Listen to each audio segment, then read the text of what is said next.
Bonjour, dans les notes de cours en ce moment, air et volume, on va faire la distinction entre l'air latéral, l'air total et le volume.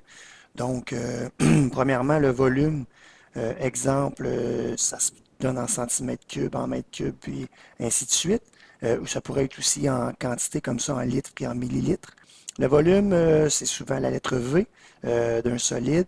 Donc, ça, c'est l'espace qu'il occupe en trois dimensions. Donc, moi, souvent, ce que je dis, c'est combien qu'on peut mettre de liquide à l'intérieur du solide. Donc, si on avait à placer de l'eau dedans, combien d'eau il rentrerait à l'intérieur. C'est pour ça qu'on peut le donner, entre autres, en millilitres, la capacité d'un volume.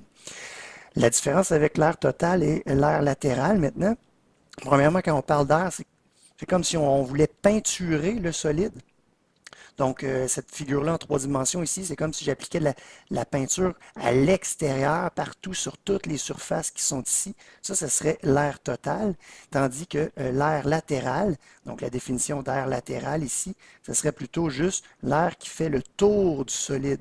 Donc, il faudrait que je peinture juste le tour du solide. Donc, je ne peinturerais pas les deux bases. Donc, soit la base du dessus et la base du dessous. Donc, quand on a une figure comme ça, c'est ça l'air latéral.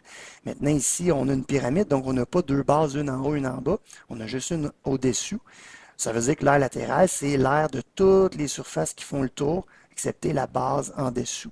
Donc, l'air latéral, j'aurais les quatre triangles ici comme air et en dessous, la base, si je l'additionne avec l'air des quatre triangles qui font le tour, ben là, je me retrouve à avoir l'air total à ce moment-là. Ici, on va aller voir en trois dimensions, comme ça ici. J'ai une figure, j'ai comme un rectangle ou un carré à la base ici. Si je le tire par en haut, donc je vais avoir une figure qui se retrouve en trois dimensions. Avant ça, j'étais en deux dimensions, comme ça ici, en deux dimensions. Puis là, je le tire par en haut, donc je me retrouve à avoir du volume en trois dimensions comme ça. Donc, je l'arrête ici. Ça veut dire que j'ai monté d'une certaine hauteur. Donc, la formule, il faudrait que je prenne l'air de la base, comme ça ici. Donc, je prends l'air de la base fois la hauteur, comme ça ici. Donc, ça pourrait me donner toute la capacité. Si je le monte plus haut, ben, j'ai encore plus de place pour mettre du liquide. Donc, en ce moment, c'est ce qui arrive. Plus je monte haut mon prisme, comme ça, ben, plus je vais être capable de mettre du liquide, donc plus le volume va être élevé.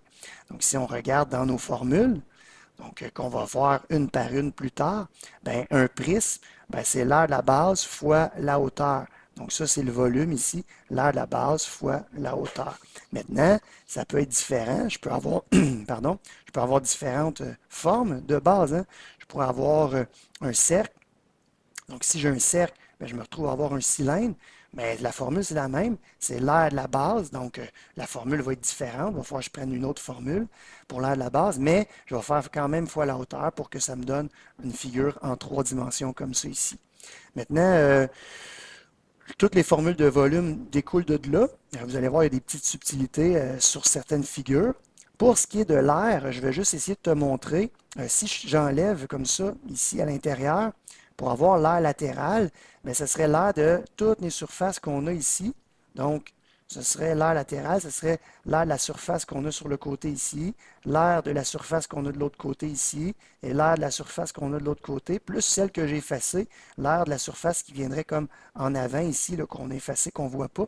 Donc, c'est ça les quatre airs, les quatre rectangles qui sont formés ici pour l'air de mes quatre surfaces. Maintenant, d'un cylindre, ben, on voit que la surface est courbe, donc on va avoir une formule, il va falloir prendre le périmètre ici, fois la hauteur pour calculer euh, le, le, le contour de cette aire latérale-là. Donc, c'est comme ça qu'on va être capable de le faire pour quand on a un cylindre. Maintenant, des prises comme ça, je pourrais dessiner plein d'autres formes. Donc, je pourrais dessiner un triangle comme ça aléatoirement.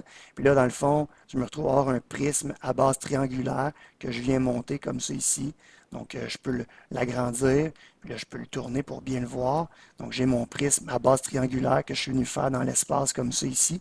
Puis, j'ai mes deux bases. Donc, mes deux bases, ce sont des triangles. Donc, il va falloir que je fasse l'aire des bases, l'aire de cette base-là, puis l'aire de l'autre base ici, plus l'aire latérale qui fait le tour comme ça cette fois-ci. Donc, l'aire latérale fait le tour comme ça.